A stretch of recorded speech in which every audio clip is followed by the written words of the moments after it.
bakka buute moo maaliif dhiifama gaafatta? Abdi dhiifama gaafanne barisi abdi jireenya natti ergate. If dandeessee silkii fitattee miidiyaa kana gubbaa dhuftee mi? If dandeessee jiraatta nama geessa maal godhuun talata dhiifama gaafattaa? Akkasitti boonta garte. Dhiifama gaafanne baraan dhiifama gaafanne dhiifama maal si gaafanne maal yaa wana kan nuti dabdatiin dhiisanii. Kulle maal akka karraa qabu ni beektu moo beektu. Atillee dhiifama arsiiti jedhiifama arsii gaafachuun sin xiqqeessu baga gaafattee intalmata namaa dhiifama gaafatta. Arsii ammallee gaafattu maaliif intalata dhiifama gaafatta? Dhiifama gaafanne sin jaqasin dhaggeeffadhu osoo hojii taa'u jirutu abdii cilillee arsii dhufe. Si galtee abdii cilillee kun nama hojii nyaanne lafatti hojii nyaanne. Dhufeemi intiraadee gadi gaayootu tana. Lafa haateen na arrabsitee siin xooyne ette muniiraa fi kuulee lifiif na arrabsanii. Maal godheetiin si arrabseen jeen. Akkana intalati ilmu obboleetti alaanaa fuudhuu fuutee ette nama dadhabee alaanaa fuutee ette. Riyaala 600 ergee fi'ette. Qarshii 600 isiin ergeettu san mee rabbi sodaadhu nama xala baabee. Gartee qarshii 600 jawwaala bittimo. Mushwaara isii taatimo. Shiita bittimo. Siimii bittimo. 600 itti erge qeessin jettu kun. Silkii qarshii kumaa 500 dheengante bitadhee keessaa siimii lukkaasee tartortuu jazaan qabne. Fuudhee keessa kaayee fi siimii 500 bitee keessa kaayee fi huccuuti waan mana jiru abaayaa fi kana fuudhee shaantaa Itoophiyaa deemtee shaantaa guutee bintatti rimmaatun. Jazaan qabdu malee intalasi akkasi gaggeesse. Afaanuma kamilas baatee na arrabsite irra Israa'el sinaati baatee na. Namni sila dhaggeeffadhu ati wayi walirraa qabdanii mi? Sila namni haadha faatee dhiifama gaafattu lafaa kaatee akkanumatti simbiloo arrabsitee naawwata dhiifama gaafachuu qabdu. Dhiifama gaafachuun qabdu haadha faatee. Dhiifama gaafanne boo tana buuqoo maal dhiifama gaafata tana buuqoo. Tana buuqoo dhiifama gaafachuu qabdu tana gaafa iyyaa arrabsite. Tana buuqoo. Anaatu na gaafa iyyaa arrabsite haadha faatee wallaahi osoo wanta kana godhin. Nada kalau jeta Arab setanau, ana salah tadi fama gafat cuti akan entar mata di fama gafat itu imale. Di fama nada fate gafatan. Tara tortora, tara tortor tu ayani si damarami. Tay ani si kalau dia mudu masih kabu, kalau dia mudu masih egu, foda apa ni dimenshan si wal fakatu. Ilke ada fate dimenshan ada fate tu kuma. Hai, wallahi mal di fama si gafat itu tortor tu. Riala Saudi kuma sadi di pasal nak kata ni. Isefi. Silkin Arabi taten isefani. Mal me silaisin jaza kabate. Gujuma tokkicha obboleetii si salu jira irraa fuudheefsan. Gujuma tokkicha arsii magaalaa riyaa keessa jidda keessa makkaa keessa xaayif keessa hundatti dawwaltee na deebite anna gaafattee anna qee fuudheefi. Osuma wal gujuma tokkichi sanuu jazaan qabuwan. Sila nama jazaa qabu bataate isin. Laalamni Romaan bakka nan jiru kan obboleeyyan. Romaan bakka nan jiru tana bakka tana malee maati. Ammoo Romaan tana yoo gartee sawwaani nama biraati hojii si fuudhe mana dallaalaati si fuudhe qarshii 200 yoo mataa kan kee taate takka mana gartee warra xalaba jalaa bahe taate wallaahi haga san nama dhufa qabrii teenyaaf dhabna haga san nama dhufa si galte. Laki ani bar dhaggeeffadhu kuullee dhagee amma san wallaahi billahi dhiiseefan am dhiiseef maaliifi ifiifuu biyya bakkaa keessa jirti asii galgala taaptaaf ganama taaptaa rafnee itti haana sa'aa diidama sadaqa kanatti niin dhiiseefan rakkoon qabu eebbaan fudha jeetiin ilmooti rabbiin bakka dhaabuun beeku jeetiin dhiiseefan sadartema takkaa gaafadheetu hin beekuan eegan eegarraa qabalee mee maalleeniin waa hafu mee yoo akka namummatti haasoyne maalleeniin mallee na hafu jara keenya namni riyaa kana keessa arsiin hedduu baay'ee jira nama 150 dawwalteeti miti yoo san xalabarraa baatee dhayneen fuunu jolee namuu hundi didaniitiin ani dhaqee kaniin dallaalaa kaniin dalagaa nama geessu shariyaa digitanaan itti dawwalee gurbaasan maallaqa san qiisha qiyya keessaa baasee kafalee intala san fuudhee mana fidee fi guyyaa 3 nyaachisee obaasee irraa dhiqee abaayaa malee huccuu takka malee nabi dhufte miciyyoon siisan intaltee haadha faatee san akkasitti ka'ee shaantaa huccuu guutee fi isii qaceelche guyyummaa tokkichisa akkamitti duraa dhabamee isiin arrabsite baatee harargee takkanaatti arrabsite isiin haati faateedha. Yoo tan hanga isiin harargee arrabsite arsii waatti akkan nu eegalte malee wanni isiin dhaabbanni isii guutuun jiraattuun ijoollee harargeeti. Ijoollee harargeetti sadaqata ni beeknu nama karaarraa abalu illee maqaa yaamuu dandeenya.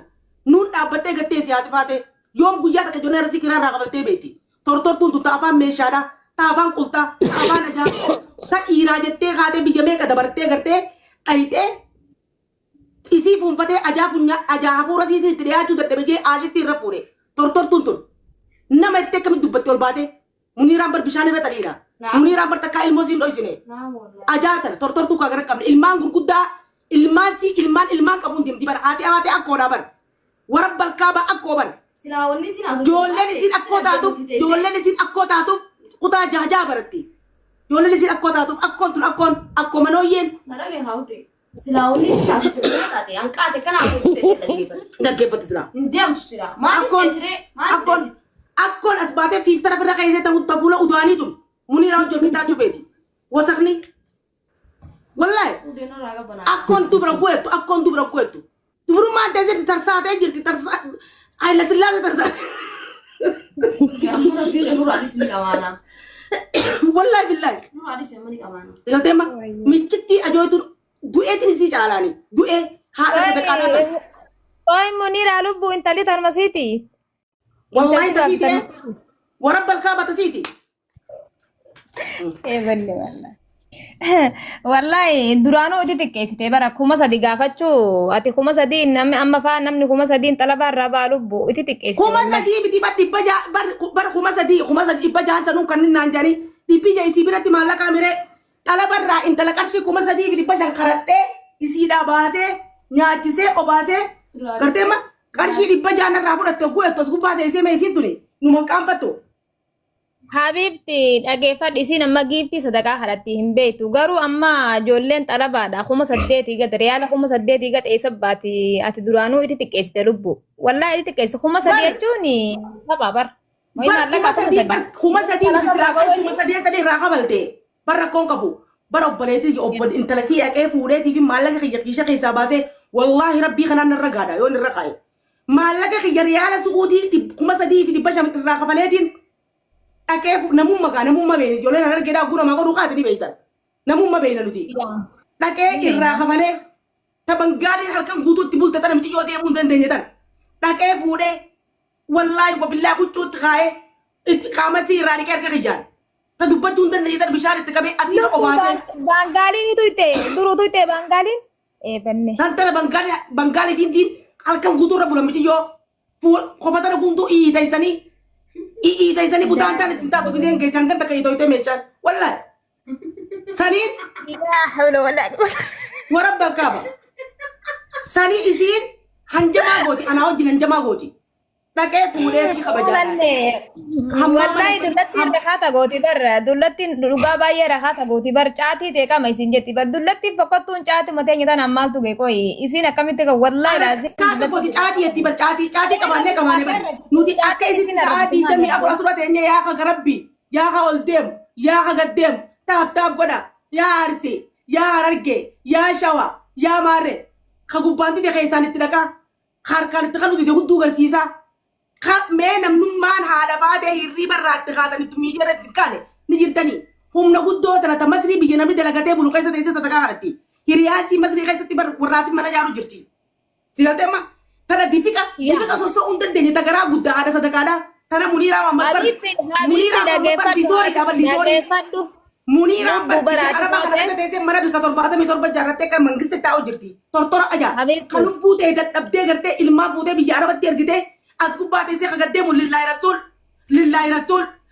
rasul harar gesra ijine jirti jole na rageta huddute arkini jirti as gubbarati wadi giftara marre kanya akka foda fan barchacha ish nama taate dubbatati ta afaan ogu do ta afaan jirjirra chudifte bete do ta ilke jabdu qayetensa duran turbani jirjirti teleke hantuta kutata tortortu aja lubbu dhaggeeffadhu haadha faatee jechuun nama giiftii sadaqaa kadhatee nama taaptaapiin jiraataa jiru bar wallahi nama taaptaapiidhaan bar jiraataa jiru nyaata garaa isiitu nama halkan taaptaap godhee jiraachaa jiru bar akkamitti caatii jetti nuti amma wallahi dhugaa miira keessa nu galchiti bar caatii ta'e qama jetti bar fokkottuun jechuudha fokkottuun surree keessatti albaatu wallahi dhugaan baay'ee nama sukkarri dhibba nagee waraqaa kaaba.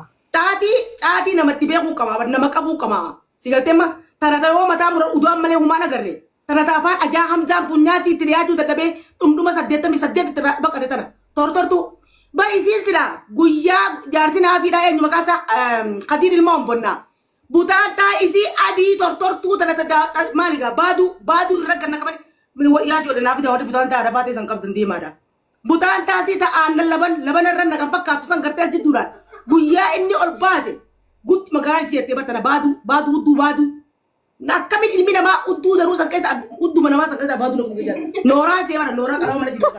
Wallahi billahi. Isiisan santu kabbee muniiraa wajjin turgumii godhuu fedha. Muniiraan bishaan irra daliila Habiibti miidiyaa kana irratti takkaa ilmaa Habibti Hamzaan bira dhaqee bari ajaa'ibsi dhiyaatu dadhabe. gubbaa taa'een. Wallahi. Bareedduu. Hamzaan ajaa'ibsi dhiyaatu dadhabe dhageeffadhu. Rabbi Hamzaan ajaa'ibsi dhiyaatu dadhabe bara qaama si ajaa dullatti fokkottuu achi kana gabbaatee caati jettu baranas nuti wallahi isii beekaa dhisna malee namittiin tun bannu keekaa jirti. Wallahi si tadhuunfaa arrabsaan jirtu namittiin fokkottitti hin jedhu dullattiin kaaroo keessa teessee galgala jechuudha. Kiyyaara salamaa bultu jechuudha. Maammadoo kudhan galfachaa bultu jechuudha. Caati jetti bardeem caatii heeqame guddaatti wallahi an baay'ee miira keessa galee. Dulloota akkanaa kanaaf. Ani amma inuu dhaggeeffadhu ani amma inuu haadha faatee baantaami. Wallahi haadha faatee dalagan maallaqa keessa kan ganaa kan turuftee isii miti zariisiitii miti gartee wallahi anaatu gad deebisee arrabsa. Dhaggeeffadhaa warra sin koomandoo warra ifin jettan. Qaalittii teessan Habibti ati maqaan kaasin. Habibti nuti durriyyee jiraate firraa dhiisu. Booda Muniiraa gabbeessin koomandoo arrabsinaa jira. Intalanin maatara sababa isaanitti gartee dhukkeessin irraa kaasuu ta'an. Warabbal kaaba.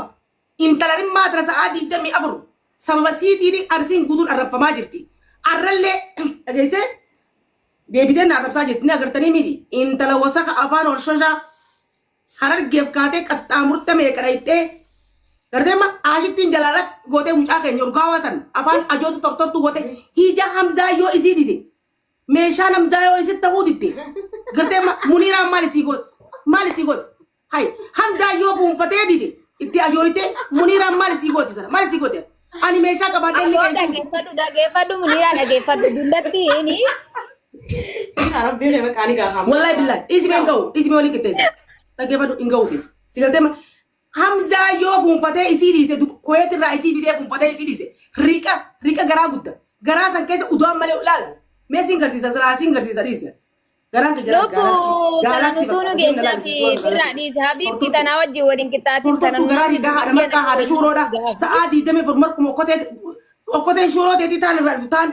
shuuruma goota markuma affeelta shuuroo namni garaa shuuroo bare garaa shuuroo sa'aa 24 maal nyaatanna shuuroo markuma garaa guddiftee riqa garaa gudda warri kaayiroo guutuun shuuroo teetirraa abeejjee manni olcoos irraa abeejjee aja guyyaa tokko ruuzaaf hin bargar nyaattee hin beektu baratu kaayiroo keessatti waan natti nyaatu shuuroo marka shuuroo garaa iita isitee riqa garaa iita wasaqtitti wasaqa kaa gara qabne tatunyaan taafaan ajaa mee ani ilaal ilkeetti ilaal ilkeetti soddomman ilkee takka xiyyaa qabdaa meetu hoshosha raammoo kaa gara qabne wasaqtitti ani intala teetaniin achi geessisan gartee intala teetanii maallaqa irraa kafale san ni dhageessaami maqaa isiitii fi suuraa isii ammaan tanaa si ol baasa.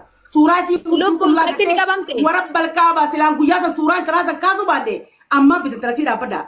Intalasii guyyaa san qullaa isii kaase. Warabbal kaabaa qullaa intalasii guyyaa san bagaan kaafadhe. Isinif isii fedhemi dhaabbadha ammaan isinif fidaa. Dhaabbadha. Tortortu ajaa akka gara qabne. Hai. Inuu akka feffeetisa tun horshoshitti. Intalti sini qabamte moo lubbu? Eessi intalti sin jirtu? Santal maa qalamti. Laa no ni qabamte moo isin eessa jirti jechuu guyya ni qabamte moo eessa jirti? Sasittiin hima dhaabbadhu qaa mitiyyoon dalaguu dadhabdee mitiyyoo bangaalli itti taphattee dalaguu dadhabdee biyya galchine. Haana harka xiyyaanin mootummaa qabsiise. Mitiyyoon wallahi mitiyyoon mee osoo haadha kanaa qabdu tortortuun tun akkamitti dubbattisii mee intalesii bangaalli akkasii fataafattee hin dubbanne dhenga dallee kamtanaa wallahi. Ilmaan dhalaatiin qabajeetiin dhiise. Intala isiidha ilmaan lama qabdi biyyattis erge jaarsa anaa miti ijaarsaa ergee jette ergite mana namaa san dalagaa wallaalte miti yoon afaan hin beektu wayii uuma sa'uu hin beektu wallaalte arabtitti wajji walolan baate namni silaa gisee bee deemee firraa karaa namni jiru deemaa miti yoon dhaytee mana bangaalii seente bakka bangaaliin kireeffatte dhaytee seente bangaaliin halkan irraa chitiite itti naqaa bulte nan meeqaan itti naqaa bulan Hofo irratti tarsaasanitti waan itti qabu dhabee waan hin fuudhuun dhabee wallahi wabillahi huccuuti jetti qabee ichi gartee mucaan mudawwara itti qabee arabtichi fuudhee gurbaa Oromoo kanneen gurbaan Oromoo dhufee huccuun irraa fuudhee itti geessee hudduutii walitti tarsaa hogguu na bira geessi mitiyyoo nama gaggabde mitiyyoo san fuudhee achi haaqimattiin keessatti eenyutti taphate jaambooda rakkoo bishaan oowwaan hudduurraa diddiqee wallahi bishaan oowwaan hudduurraa diddiqee mitiyyoo san qumbii itti godhee dawaa kiniina hudduutu nannaqee yaa obboleen mitiyyoon lubbu jirti akkamiin godha waa nama dalagachuu danda'u menna qabsiisii Itoophiyaan naa darbinaan jechuudha. Maallaqa keessii fi ergaamman qabu. Hoggaana mitiyyoo silkiitti je fuudhee gaalaksii kannee fi siimiitti bitee fi huccuu shaantaa kayya keessaa fuudhee kannee fi qajeelche buloo qoma nagoota irra jette osoo maallaa biyya naan kafalis ajaan tortortuun akka gara qabne tun wasaqtitti سيفين أسباسة كفيديو أنت لا تأتي تبي اللي توجه بلتنا إيمان تنسل أجا